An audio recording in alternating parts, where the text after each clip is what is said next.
நம்ம வாழ்க்கையில் சில கஷ்டங்கள் வரும் போகும். அந்த கஷ்டமான நிலைமையிலையும் உங்களுக்கு பொறுமை ரொம்ப முக்கியம். இந்த மாதிரி சில சுச்சுவேஷன்லாம் அப்படி என்ன சுச்சுவேஷன் நினைக்கிறீங்களா?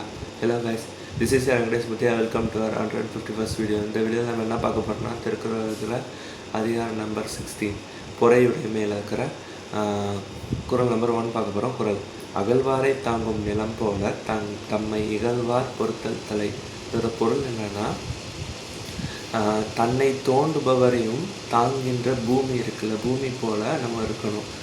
நம்ம இகழ்கிறாங்கல்ல, சில பேர் இகழ்கிறாங்கன்னா நம்மளை பழி சொல்கிறாங்கன்னு வராது, இகழ்ந்து பேசுகிறதுனா கிண்டல் பண்ணுறது, அப்படி இருக்கிறவங்களையும் நம்ம அந்த பூமி போல் பொறுத்து கொள்ளணும். அவங்களோட போய் அவங்களுக்கு ஈடு கொடுத்து பேசி ஒன்றும் பிரயோஜனம் இல்லை. நீங்கள் பொறுத்து கொள்ளணும். அவங்கள மன்னித்து பொறுத்து கொள்வது தான் மிக சிறந்த அறம். இது நான் எப்படி பார்க்குறேன்னா, பொதுவாக நம்மளை இகழ்கிறவங்க பழி சொல்கிறவங்க நான் ஒரு நாயாக ஒப்பிடுவேன். இப்போ நாய் தான் சம்மந்தமே இல்லாமல் குறைச்சிட்டே இருக்கும். அதுக்காக நம்மளும் போய் நீங்க பெரிய ஆளாக நம்மளும் போய் குறைக்கக்கூடாது. அப்போ நாய்க்கும் நமக்கு என்ன டிஃப்ரென்ஸ்? ஸோ நம்ம எப்பயுமே நாயாக இருக்கணும்.